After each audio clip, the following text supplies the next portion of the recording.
Hi guys, welcome back to my channel. Today I'll be teaching you my favorite tools to use on Photoshop.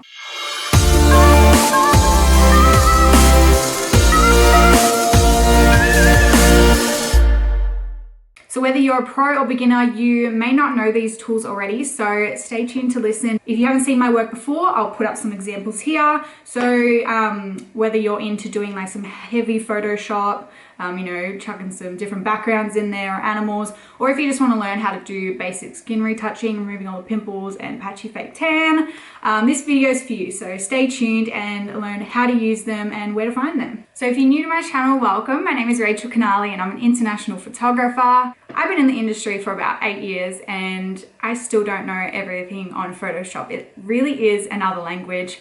It's like the ocean. There is so much undiscovered and I don't know if anyone really can know all of it because there's just so many parts to learn. So yeah, today I'll just be running you through 6 of my favorite tools to use. If you like this video, let me know, give it a thumbs up, subscribe, and I can definitely do more of these. So I'm just gonna get straight into it. Tool number 1 that I probably use the most is the clone tool. So for each tool, I'm gonna leave the name, little photo of the icon, and if I can find it, the shortcut that you can use on your keyboard to get it up. So the clone tool is what I use to do all my skin retouching, removing pimples. I even use it for a lot of like removing little bits of hair, if there's patchy tan. So I'm gonna do a screen recording to show you exactly how I use it and where to find it. So here's a little screen recording showing how I use the tool. So you can see on the toolbar here where the healing brush tool is. So I just click on that. And then I'm going to use that to just clean up the sand, make it nice and tidy. There's always little bits in there. I'll also touch up the skin a little bit, but I like to keep these shots looking pretty natural. Then I'll just go up to the top right corner to turn the layer on and off so you can see the difference where we've removed things. So the next tool I'll be telling you about is the Liquify tool. So this is the part of Photoshop where you can morph parts of the photo. I don't personally alter anyone's bodies, but this is where you can do it if that is something you're interested in doing. It is where I like to push out the hair if it's a bit flat on the day, make it a bit bigger. Literally anything. You can make lips bigger, you can make eyes smaller, anything you want to do is this part. So yeah, I'm going to show you how that works now. I always recommend adding a second layer before you do anything in Photoshop. Then we'll just come up to the top, press filter, and then go down to Liquify. So this is going to bring up a separate window where there's a lot of different options. So to the left, we've got a few different brushes, I'll call them. So this one can enlarge things. So I'm going to exaggerate the eye here so you can really see what it can do. People can use that for lips, give a bit of lip filler. This one brings things in, so makes it smaller. So again, showing on the eye. People might want to use that on their nose, for example. This one is just a bit of a a tornado tool. It just mixes things around. It can be really cool if you want to do some creative editing. And then this one it just pulls the photo in that section wherever you want it. So if you want to, like I was saying before, pull out the hair, make it have a lot more volume, that's where I'd do that. And then over to the right here, you can see these different slides and they say eye size, height, width, and you can see that it's actually altering the eyes on this girl's face. So Photoshop just knows where these sections are, which is kind of freaky. So you've got the forehead, mouth, nose. You can literally give the model a smile if she wasn't smiling in the photo. So next up is the object selecting tool. This is actually one that I've found recently, and that's because of TikTok. You can learn so much on TikTok. So I wish I knew this sooner. I was always on Photoshop, there is 100 ways to do one thing, and I was doing it the most time-consuming way possible. So pretty much this is in the name itself, selecting an object. So I'll show you a video, but pretty much you can either highlight over it, or Photoshop is pretty smart. So sometimes you can just click on whether it be a top or the whole person itself, and it will just know what you're trying to select. So this is a really handy one to know, and I'm going to show you how to use it now. Okay, get ready for magic trick because this one is pretty cool to watch. So we've got the object selection tool over here to the left. So I'm just going to click on that.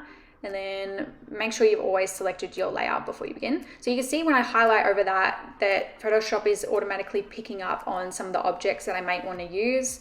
So you can either click that or you can also highlight over something if it's not already picking it up for you. And you can see here how easy it is to put a mask around your object. The next tool I'll be telling you about is the autofill tool. So another one that I use on a daily basis. So really it's in its name, it's just autofilling whatever you select. So like if there is a little bit of hair that's hanging out like this, I can like select over it and Photoshop just knows to remove it and how to make it look realistic. Like it just patches up the rest of it. I don't know how it works. They're geniuses, but yeah, I'll show you some examples now. So now I've got a recording of using the fill tool. So I'm going to go back to using that object selection tool first, and we're going to highlight over something. So for example, this photo frame, say we want to take that out, we'll go up to edit, fill, and then make sure it's selected for content aware. So that's where it's going to automatically fill in what things will go there. So you can see here, they're not all the time that it works perfectly, but that's right. We'll go use our healing brush tool, just patch it up a little bit. And then I'll do another one to show you an example that most of the time it does work pretty perfectly. So now let's use this lasso tool. We'll select over this thing, not quite sure what that is. Go back to edit, fill, make sure content aware is selected, and bam, it's all done. Look at that. And we'll do one more just to show off how good it is. We'll highlight over this light here, and you'll see that it automatically picks up where the lines are on the ceiling where it needs to autofill, which is pretty crazy. And just like that, you can see how it's filled that in. And I'll quickly turn the layer on and off so you can see the before and after. So the lasso tool is one that kind of goes hand in hand with a few that I'm mentioning today. It's a way of selecting a part of the photo. So it looks like a lasso and you just like draw over what you want to do. So say this is a photo and I'm trying to remove this door handle right here. You just like draw right over it, and then you can use one of the other tools that we have mentioned to remove it. But yeah, I'm going to show you a video exactly how I do that. So I did show a little example of using the lasso tool in the last video, but here's going to be a more in-depth one. So we'll click the lasso tool to the left here, and we've got this little light thing on the ceiling that we don't really want in our photo. So we're going to just select over that. And then we'll do, here we go. Let's go over the model now. So if like the object select tool, if there's too many things going on, this is where you can really like draw around what you want to select. So that's what I'm doing here. We can make two of the model, just move her around a little bit, whatever you want to do. If you're a beginner with Photoshop, this is a really handy one to know, especially if you are into like beauty and fashion photography. So it is the dodge and burn tool. So if you're a bit more advanced, then you do this through separate layers. Maybe I'll discuss that in a different video, but to start, this is a really simple way to learn. It's pretty much just like a highlight and a shadow tool. So pretty much if you have a portrait, you can go over with like, you know, the dodge one here, burn one here, and it just gives that nice contour. So it's pretty much doing makeup with Photoshop. Yeah, I'll give you a little video so you can see into more detail what that's like. So these two tools that I'm going to show now really are like using makeup in Photoshop. So we're going to do some contouring. So this girl has some nice abs, but say we want to define it a bit more. So we're using this burn tool to just go over the shadows. So it's something that's already there, but we're just defining it a bit more. So some nice cheekbones, if we kind of like, you know, want to show the shadowing of the head, we'll just go around here. And then let's go to the dodge tool. So this is our highlight tool. So let's go over the abs again, just making things pop. They're already there, just giving them more definition to stand out.